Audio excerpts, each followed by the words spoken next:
This is Captain Carl, coming to you from liberal Taos, New Mexico. I couldn't help but chuckle about that. Sad to say, but it's true. I want to talk to you this time about the First Amendment of the Constitution, what's being done to it, about it, and around it. And I want you to know, these are probably, without a doubt, 44 words that are the most important words that pen has ever put to paper. And that is, as I said, the words that come from our Constitution and the First Amendment. And I would just try to act like I know what they are, word for word, but I don't know them word for word. So I'm going to read them to you, right out of this copy of the Constitution.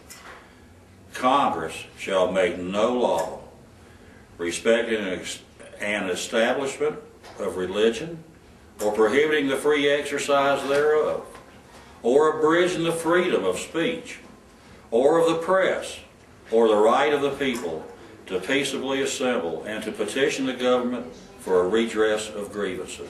That's straight out of our Constitution, folks. And we don't need somebody telling us, oh, I'm going to let you have this. We already got this. And later on, somebody will probably put in this video where you can get a copy of this if you'd like to have it. And actions of recent months by the current administration, I mean the Obama administration, of course, have fomented a direct assault on the first 16 of these words, and most particularly the last 6 of the provision expressly addressing freedom of religion, or prohibiting the free exercise thereof.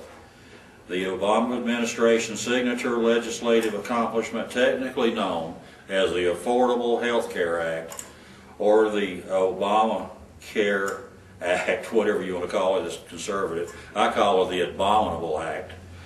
It contains elements which seek to force the Catholic Church to violate one of its single most reverently held beliefs, that life begins at conception. And it's not only my church's belief, it's my belief. And it should be your belief. Obama's health care law grossly infringes on that major bedrock of belief that the church has held for over 2,000 years. That's kind of a long time, folks. It ain't just like it showed up. It forces Catholic hospitals, charities, and universities to provide coverage for contraception, birth control, and abortion. Even though Catholic churches themselves were given an exemption, remember what I just said, Catholic churches were given an exemption, this act has equally, rightfully, and justifiably outraged the Catholics, from bishops to the layperson kneeling on Sunday in church pews. It doesn't matter where you are, it kind of jerked a few chains. Most Americans see this simply as a battle between the Obama administration and this ancient, venerated, and massive organization. And if they were not Catholic, it is something far removed from their lives. They do not see this as a direct assault on their personal religious beliefs. But believe me, and sadly, it is exactly what it is. It's an attack on the right of each and every one of us to believe or not believe as our morals dictate. What must be recognized that this is the most assuredly an attack on every single person in this grand republic.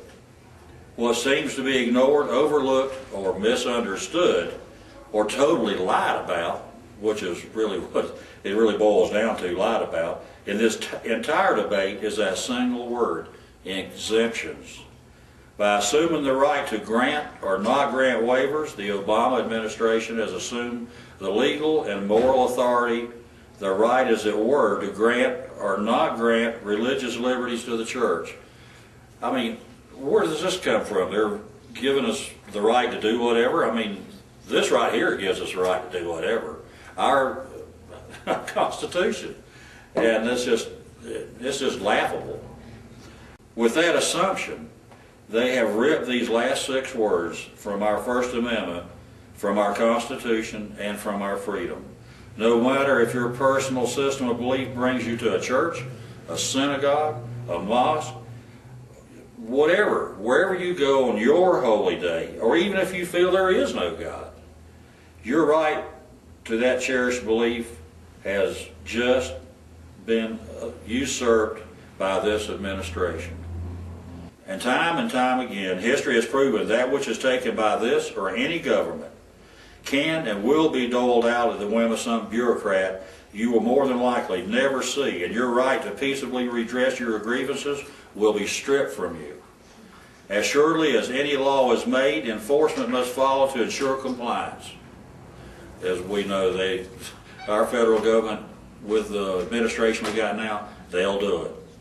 So if this or any administrations decide that all of us must believe a certain way, that insistence will assuredly include not only those who worship their God, but those who worship no God. Those last 6 words referenced above have been ripped from you.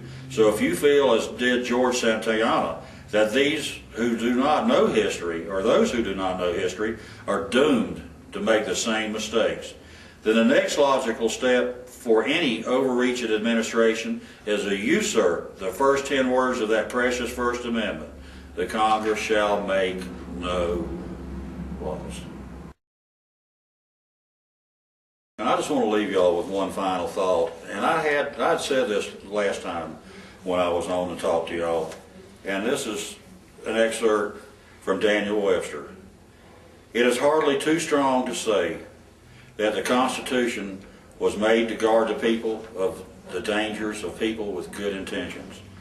There are men in all ages who mean to govern well, but they mean to govern. And they promise to be good masters. But let me tell you folks, they mean to be masters. This is Captain Carl coming to you from liberal Taos, New Mexico. God bless you. Samoya.